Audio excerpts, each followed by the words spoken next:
Ahoy folks, and welcome back to Broadside Gaming with me, Zerg. So today we're taking a look at another classic Ogryn build, and this one, it's a knife build. So let's jump in and take a look at what we're using.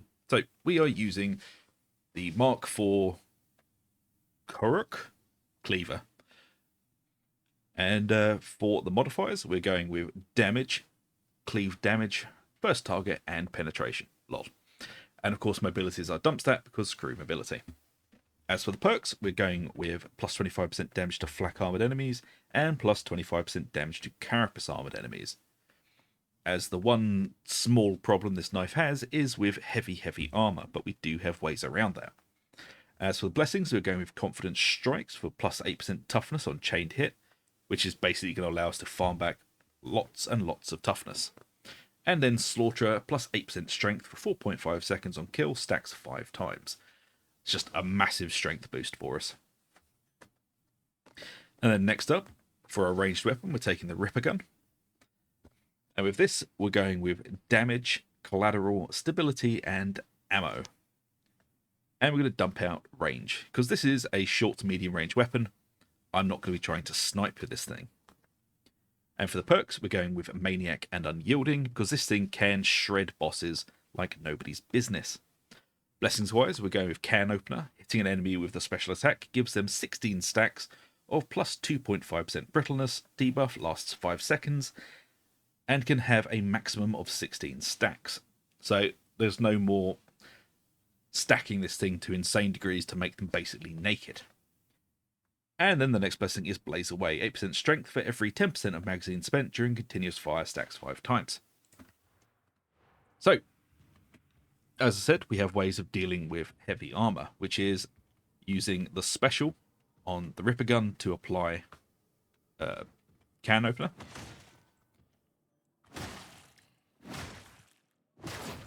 And then we can deal with crushers, bulwarks, and the like pretty damn easily. This build is quite reliant on that brittleness debuff.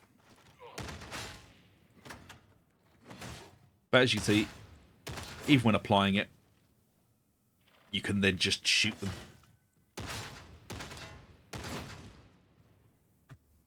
It basically strips off the armor for everything. So, that is how we get around the little problem of carapace being annoying. Because as you can see, if we're just hitting them normally, we're still doing respectable damage, but not quite respectable enough. So, that is how we get around it.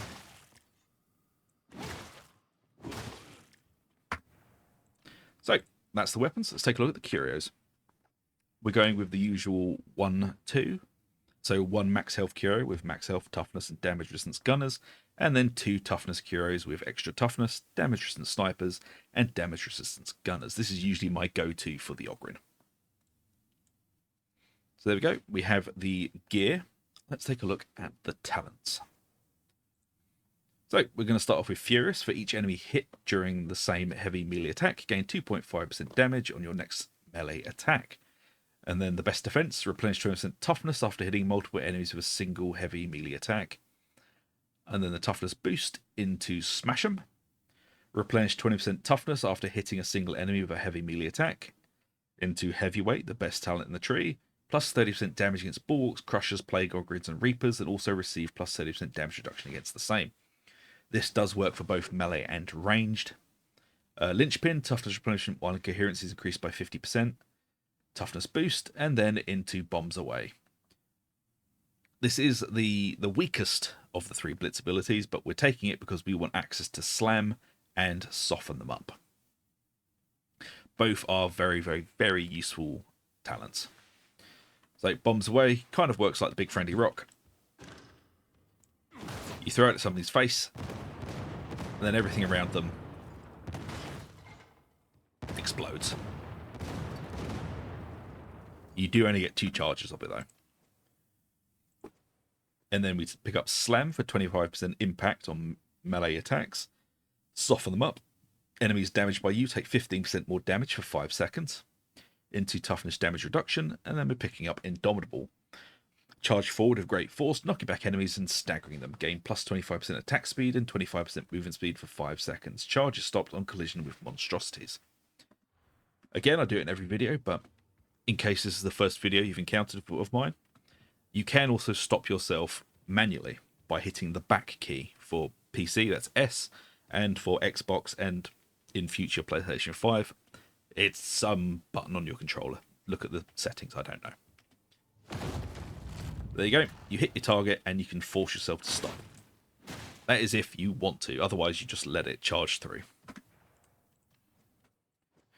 And then we're picking up Stomping Boots, replenish 10% toughness per enemy hit with Indomitable, and Pulverize, apply 5 stacks of bleed on enemies hit by Indomitable.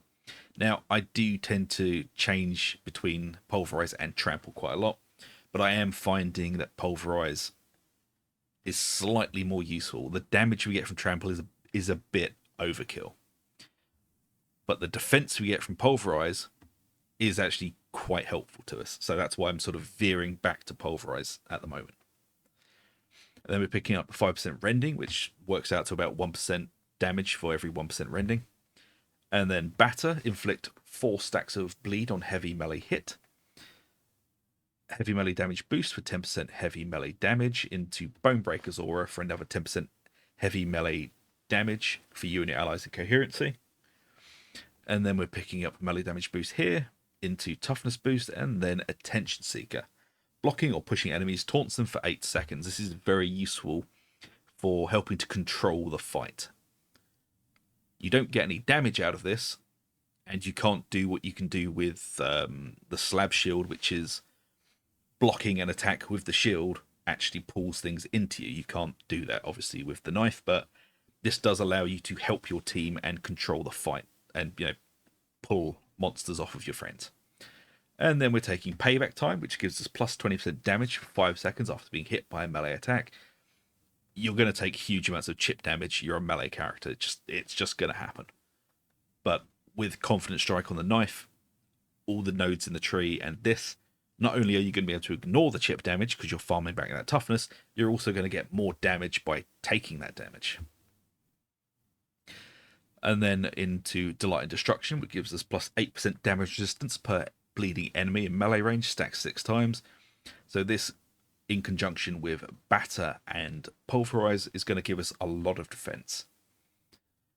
Then Dominate, plus 10% rending for 10 seconds on elite kill, into toughness damage reduction. Then we're picking up Implacable, 15% damage reduction while charging melee attacks. Heavy melee damage boost into Heavy Hitter, plus 5% damage for 7.5 seconds on heavy attack hit, stacks 5 times. And then into Just Getting Started, while Heavy Hitter is at 5 stacks, gain 10% attack speed. And then Brutish Momentum, Heavy Hitter duration is refreshed by light attacks. Now, if you don't like Brutish Momentum, you can change it for Unstoppable. While Heavy Hitter is at 5 stacks, toughness replenishment from melee kills is increased by 100%. But I do find, for the knife builds, Brutish Momentum is actually quite useful.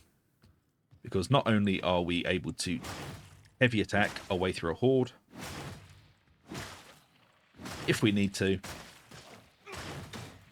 we can take advantage of the light attacks, which are all single target, apart from one, and we don't have to worry about Heavy Hitter dropping off while we're doing this.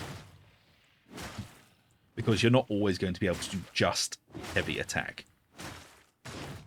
Sometimes you have to weave in some light attacks to take advantage of that lovely single target jab, which does quite a lot of damage, to be honest. So with that, we're not having to worry about Heavy Hitter too much. The knife builds are a classic. They were the original Ogryn meta back in the day. And with this loadout, not only are you going to have a lot of damage to play around with, you also have the ability to farm back incredible amounts of toughness with Confident Strike.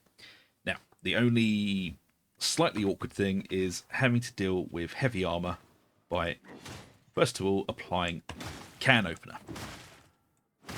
But with a bit of practice, this does kind of become second nature. Not only that, you can apply Can Opener and just immediately shoot them.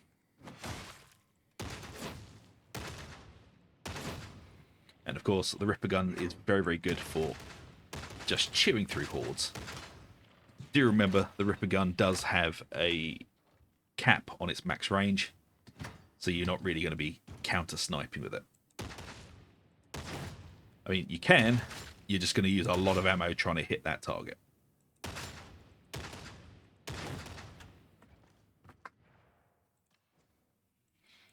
Now, for the cleaver, you can use the other marks, but the problem is the attack pattern changes with them. So if you changed over to the bull butcher, which was originally my favorite knife and still is,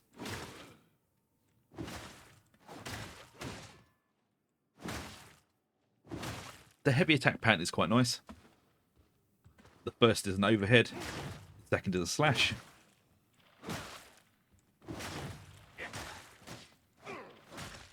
And of course, your light attacks are quite wide. 1 overhead, 2 slashes. Honestly, it's completely up to you which knife you want to use. They're all very good. Well, I say they're all very good.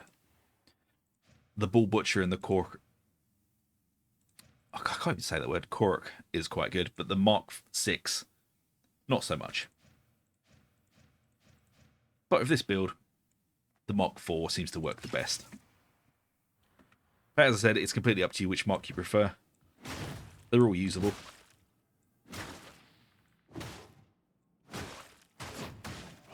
I just quite like the light attack being quite aggressive and single target.